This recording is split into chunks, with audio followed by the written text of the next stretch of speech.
Hello everyone, my name is Avinash Kumar Dinkar और मैं आज आपको पढ़ा रहा हूं इलेक्ट्रोस्टैटिक का कूलाम्स लॉ। यानी हम पढ़ रहे हैं Coulomb's law of electrostatics. According to Coulomb, when two charge और charge particles are placed at some distance from each other, then a force of attraction and a repulsion acts between them। यानी जब दो charge particles या दो charges एक दूसरे से small distance पर प्लेस्ड होते हैं, एक दूसरे से स्मॉल डिस्टेंस पर रखे होते हैं, तो उनके बीच में फोर्स ऑफ अट्रैक्शन या फोर्स ऑफ रेपल्सन वर्क करता है। कूलाम के अकॉर्डिंग ये फोर्स ऑफ अट्रैक्शन या रेपल्सन इन दोनों चार्जेस के मैग्नीट्यूड के डायरेक्टली प्रोपोर्शनल होता है। ये जो फोर्स है, जो दोनों चार्जेस के बीच में फोर्स लग रहा है, फोर्स ऑफ अट्रैक्शन या रेपल्सन, दोनों के बीच, दोनों चार्जेस के मैग्नीट्यूड के प्रोडक्ट के डायरेक्टली प्रोपोर्शनल और उन दोनों के बीच के डिस्टेंस के स्क्वायर के इनवर्सली प्रोपोर्शनल होता है। अगर हम इन दोनों को कंबाइंड फॉर्म में क्रिएट करें तो कंबाइंड फॉर्म में F is proportional to Q1 Q2 by R square and F can be written as K Q1 Q2 by R square। अच्छा, K का जो यहां जो कांस्टेंट K है, इस कांस्टेंट K का वैल्यू होता है 1/4 pi epsilon not small k, where small k is called dielectric constant and epsilon naught is termed as permittivity in vacuum। Then the force of attraction or repulsion becomes 1/4 pi epsilon naught k Q1 Q2 by R square। ये force बना। मतलब एक simple सी भाषा में बात करें तो अगर दो चार्ज पार्टिकल्स एक दूसरे से कुछ डिस्टेंस पर रखे हुए हो तो उनके बीच में जो फोर्स ऑफ अट्रैक्शन या रेपल्सन वर्क करेगा वो उन दोनों चार्जेस के प्रोडक्ट, चार्जेस के मैग्नीट्यूड के प्रोडक्ट के डायरेक्टली प्रोपोर्शनल होगा। अच्छा, ये जो लॉ है, यहां से हम कुछ बातें डिस्कस कर सकते हैं, कुछ एक्स्ट्रा बातें डिस्कस कर सकते हैं। कैसे? When we have Q1 Q2 is greater than 0, the product of Q1 Q2 is greater than 0। अगर हमारे पास ऐसा हो जाए कि Q1 Q2 का प्रोडक्ट ग्रेटर देन 0 हो, greater than 0 means the product of Q1 Q2 is positive. अगर ऐसा है तो इसका मतलब क्या हुआ? इसका मतलब ये हुआ, एक बात सोचो आप पहले एक सिंपल सी बात बताओ। दोनों चार्जेस अगर पॉजिटिव है तो इनका प्रोडक्ट क्या होगा भाई?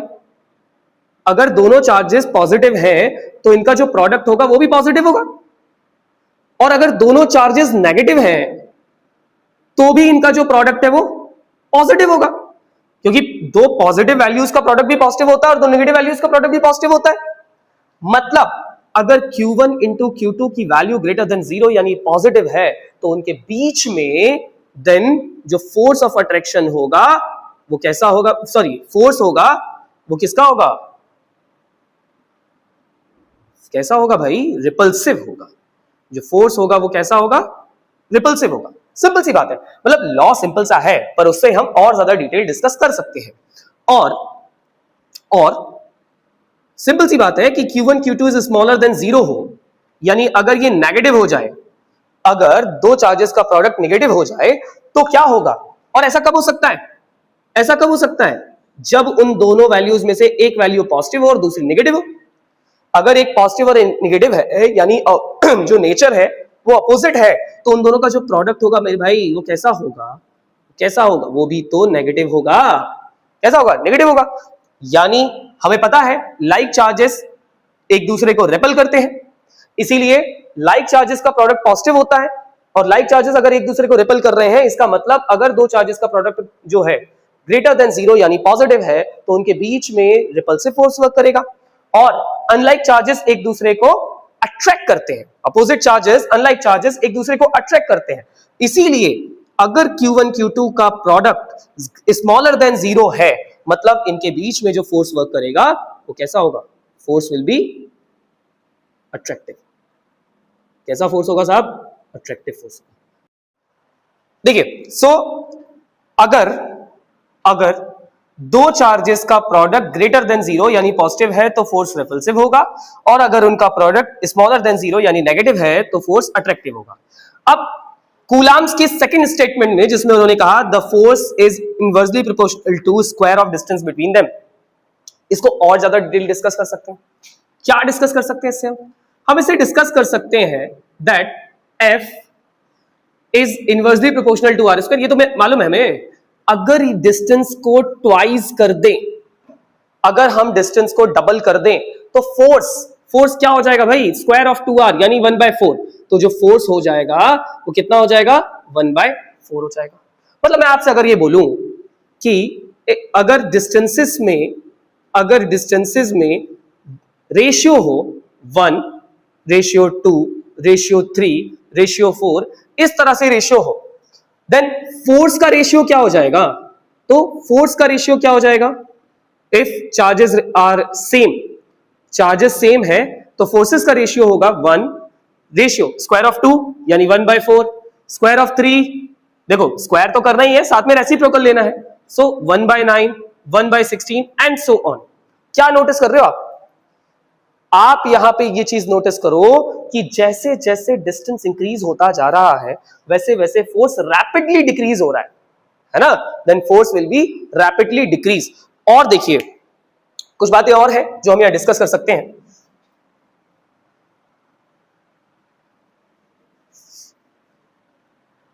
हमने अभी यहां पे एप्सिलॉन नॉट के यूज किया and the unit of force is Newton. यहां पे जो एप्सिलॉन नॉट के है, if k is 1 for vacuum, k is 1 for vacuum, then force becomes 1/4 pi epsilon naught q1 q2 by r square. Now the value of 1/4 pi epsilon naught is 9 into 10 to the power 9, और unit क्या हो जाएगा? Newton metre square पर coulomb square. उसमें जो epsilon not है इसका unit, इसकी वैल्यू होती है 8.85 into 10 to the power -12, और यूनिट कूलम स्क्वायर पर न्यूटन मीटर स्क्वायर। आपसे इसका डायमेंशन भी पूछा जा सकता है, तो अगर मैं dimensional formula for epsilon not निकालूं तो क्या करना है? बस इतना याद रखो, यूनिट क्या है? यूनिट इज कूलम, तो coulomb means unit of charge, dimension 80, unit of force ml t-2, distance l2। तो भाई डायमेंशन क्या बना? m-1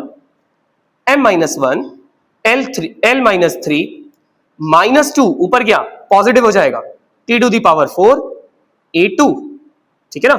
ये इसका डायमेंशनल फॉर्मूला हो गया। और भी बहुत सी चीजें हैं जो हम इसमें डिस्कस कर सकते हैं, ठीक है? सो ये था हमारा कूलम्स लॉ ऑफ इलेक्ट्रोस्टैटिक, और आई होप आपको बहुत अच्छे से समझ में आया होगा। Thank you.